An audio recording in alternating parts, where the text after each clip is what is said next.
guys, welcome to part 3 of the Divine Lilith Masterclass. So today has been a little bit of a rough one for me. Not so much rough as definitely a mirroring experience. Things are getting prepared in the background, and you know how things get taken away in order to prepare space. Yep, totally what's happening right now. So this Divine Masterclass today, like I said, is we're not going to delve too much into the history of Divine Lilith Feminine and how it's identified. We're going to look at the Divine Feminine traits, though, definitely, of what are the feminine traits, I suppose, and how to heal so that you can come from your feminine space. Because here's the thing. When we're going through a bit of a Kundalini awakening and when we're going through a bit of a spiritual awakening, what's going to happen is that you're definitely going to get flipped to your most polarized, other side. So if you're naturally a feminine, you're going to be a masculine. If you're naturally a masculine, you're going to be a feminine. Now, I've heard this so many times from multiple different tarot readers and people I look up to and stuff like that on YouTube, on Twitter, TikTok, and stuff like that. You know, I also learn a lot too. I'm not a know-it-all. I don't know everything. So of course I'm going to be learning as I go as well. Now, some of the most natural elements, when a feminine is able to be in her most natural position, in her most natural space, without feeling like she has to flip into her masculine role, she will be nurturing, she will be mutually respectful, meaning that she wants the same amount of respect for you as she wants for herself. She is the intelligence, the creative side, the spiritually aware side. She is the one that leads the way spiritually. So in terms of growth, the feminine aspect, which we have both inside of us for one, I'm going to state that. So we're not going to go down the whole divine union type of stuff today, because that's a little bit on the nose for people who are a bit older to this stuff. We understand what we mean when we say twin flame. We don't just mean a divine counterpart. We mean someone that triggers our most, deepest, darkest parts of ourselves and brings them to the light for healing and shadow work. And they're also going to be the person that you walk the divine path with in order to heal the universal heart, which is what we're here to do. We're here to understand that we're all one. We are all one source being. We are all one source energy entity that is split up into different fragments of being to experience life in different ways, different elements, different cultures, different races, different class, lower, higher class, middle class, all that stuff, different lives entirely. So when I say things like twin flame, I will very much reference in the most spiritual way possible. If I was to say divine counterpart, I would be meaning more your divine union in the physical reality. Someone who is, because people who are seasoned understand that there's a whole bunch of laws and rules and stuff, and how people can opt out of a twin flame path. People can, choose not to be a part of it, and, that's a whole other story. So, talking about divine feminines. If we're going to go down this route of talking about divine feminine, we're also going to have to, obviously, look at the shadow aspects. Shadow aspects, like we talked about in the last one, are mainly anger, resentment, fear, gossip, toxicity around feminine sensuality. So what that looks like is people that will belittle or demean or degrade other women, people who are not women's women, basically. So when we're talking about feminine women or feminine beings, we are talking about people who have an unhealed view on feminism and the real femininity of people. And instead of taking it from the perspective of, I have been traumatized in this way to view that this is wrong, they very much take that on as part of their personality, as part of who they are, and they refuse to see someone as who they actually are and not as a reflection of their trauma. This is what I was talking about in the last one, where we talk about how people act as our mirrors. When we get triggered, they are showing you your shadow. They are showing you your feelings. Now today, I got triggered because, one, that's the whole point. That's the whole point, is experiencing that trigger, dealing with it in a healthy way, like expression. Anger is also allowed. That's the thing, is that you're allowed to feel the emotions of anger, resentment, toxicity, and all that, because how are you supposed to heal something you don't see? How are you supposed to heal something you don't feel? So if you can't actually fully feel that in your body, feel where it's coming from, feel where it started, how are you meant to heal that? So my example that I'm going to use today, I'm not going to go into too much detail. So today I saw an advertisement of a family member and how they are doted on for being the most fantastic carer, and you know, she's put in the run for all this and that. She's put in this like competition of like, you know, the best carer, whatever. Now, why that triggered me is because my experience of her is 100% different to other people's experiences of her. I was a scapegoated kid in my family. I'm not the only scapegoated kid. There were seasons where it shifted from one person to another. We had different roles in our family, and you know, that will kind of always happen in dysfunctional families. I'm not going to use all the words.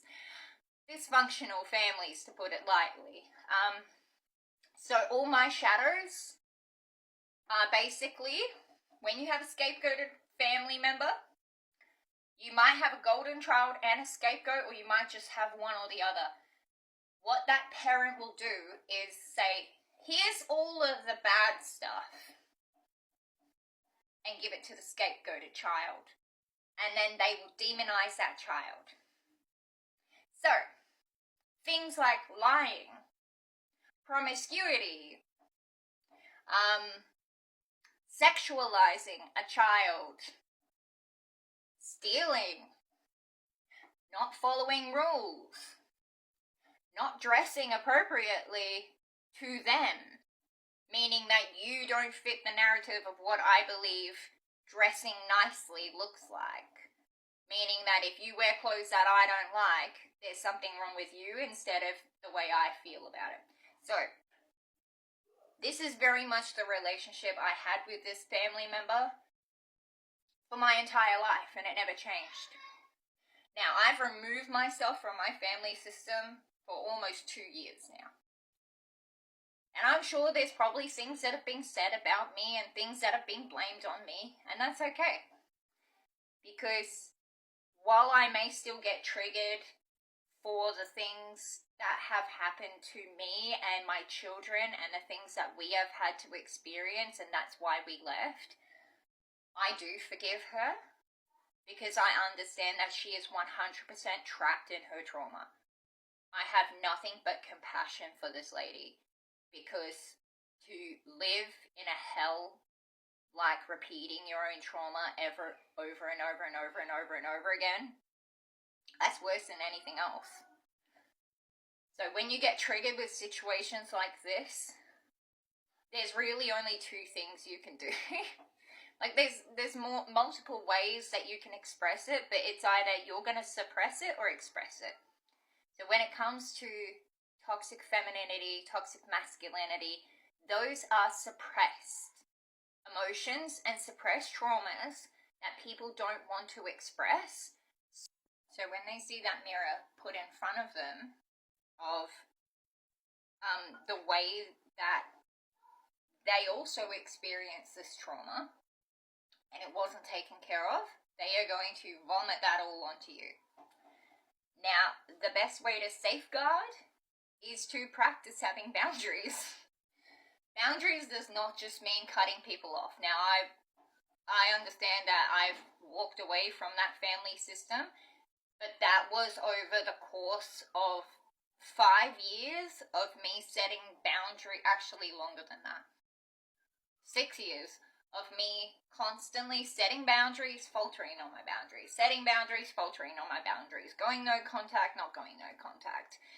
And a lot of the time, the reason why people will get you to falter on your boundaries is because, like I said in the other one, it will make them uncomfortable because they're not ready to face their shadows, they're not ready to face their trauma or express it because they're in a state of suppression. Putting up boundaries does not mean just cutting people off. Putting up boundaries can be as simple as saying no. Putting up boundaries can be as simple as expressing yourself, like verbally expressing yourself. And when it comes to the feminine side of it, you are going to have a lot of backlash with being assertive, being confident, being able to express yourself without, regarding everyone else's emotions and how you feel, meaning self-sacrifice. The best way to kind of start putting up these boundaries is to role play with yourself. And I know that's going to sound really crazy, but if you go to therapy, that's exactly what they're going to teach you. It's called cognitive behavioral therapy and dialect behavioral therapy. They're going to teach you how to recognize the tones, recognize the words that are coming out of your mouth. So even if you're reflecting, read back on your journals, read back on what you're saying about these people when you're in a calm state of mind, read back on what you're feeling in a calm state of mind. So when you're in a calm state of mind, take 5 minutes, read your journal back on this situation if it doesn't trigger you. Because if you're at a point of trying to self-reflect and you're constantly getting triggered by just the thought of it, it's going to be a little hard for you to be at that state of self-reflection. But if you're willing to try it with a safe person that you 100% can trust to sit there and go, okay, no, stop, we need to stop and take a break. When it comes to self-care, that's going to be really important too. Self-care, like I said, is not just your basic needs. That is, like, you are actually physically screwed. You feel physically fucked after a day and you get a mountain of dishes, you need to consciously neglect that. Because those dishes are still going to be there, but you're not if you pass out because you're exhausting yourself. So setting a boundary and role-playing, setting a boundary, either with a safe person or by yourself, totally okay either way. For me, I prefer to do it by myself. I prefer to do it when I'm in the shower or if I'm just standing in the kitchen making a coffee talking to myself. It's also a way that autistic people handle social situations as well. So you can practice the way that your tone is. You can see how you're straining yourself, how you're blocking your throat chakra, how your body feels in those role plays, and learn how these things are affecting you, where they're coming from, why it's so difficult for you to say no to a situation. Like, you can go down a whole different rabbit hole and then go, see, that wasn't very loving, that was a bit too harsh. Revert back to where you think it's too harsh. Question why you think it's too harsh. Question everything. Put a why after every single thing you say. That's another great one to do while you're role-playing. So if you go, okay, you know what, you're such a bitch. Okay, we're going to take that back. Why is that not okay? Because that's abusive. That's not assertive. Okay, you're just verbally abusing this person. You think you're such top shit. Okay, well, that's degrading someone. That's equally not okay. That's equally as abusive. Well, it may not be as bad. It's still abusive. You believe that you're better than me. Is that a projection? Why? Why do they believe they're better than you? Is that something that they've said? Is there some action that they've taken? And if so, go, I feel like you think I'm better than you. You're better than me because of this way that you act. This is, this is communication, mate.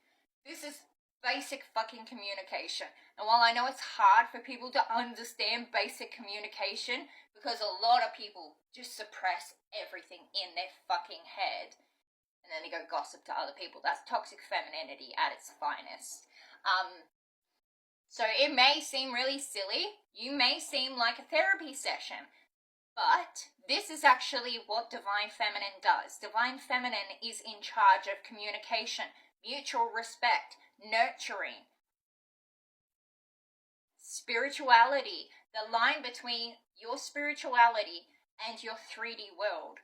Learning how to unblock your Kundalini energy so that you can bring in those feelings of anger and resentment and everything into kindness, nurturing, spiritual sense, instead of going, what did this teach me? How is this true?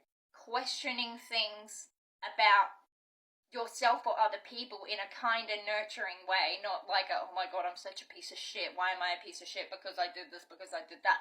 No, you're not degrading yourself, but you're also not going to degrade this other person. You're going to keep it mutual respect. That's divine femininity. When you get to a place of being able to stand up for yourself, it's going to be super hard. You're going to feel like a bitch. No matter whether you're a female or a male, does not really fucking matter. Having self-respect is no different to giving someone else respect. When you don't have self-respect for yourself, what you're doing is giving this person a false sense of entitlement, and you're actually degrading yourself without even realizing that you're doing it. When you give this person your power, whether it's divine feminine or divine masculine, when you give this person your power willingly, you've just basically allowed this person to treat you however the fuck you like, because you don't have a boundary in place. Now this is going to be super duper hard for people who have been through years, lifetimes of trauma. And I'm not expecting it to be an easy thing to do, which is why I suggest journaling, self-reflection, role-playing, giving yourself some self-care. This means if you need to take a day off from work or a day off from your family, go and fucking do it. You will feel guilty. You will feel horrible, but you will get over it. And so will everyone else. The people that don't want you to self-care and have self-respect and have a sense of self-worth and a sense of boundaries are not people who love and care about you in the first place. They are people that love the control and the energy that you're willing to give them, which is what you should be giving yourself. So the other thing I wanted to talk about was breath work and meditation. While this may seem a little bit like a woo-woo topic for people who are not as spiritual, it very much can be looked at like that. Breath work is realizing that your body is an electromagnetic field of energy. Your nervous system is all electricity. It is no different to the chakras being different elements of your body. If your gut is not feeling good one day, that's meaning that your sacral chakra is blocked. And that's no different to if your gut is not feeling good. You need a community of people looking after you. Okay? You need this environment around you that's going to take care of you and nurture you.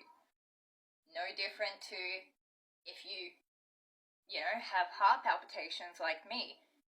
That's caused from anxiety. This is you not paying attention to what your heart's actually trying to say to you, which is, I don't feel comfortable, I don't feel safe, I don't feel loved in this situation because my needs and wants are not getting taken care of.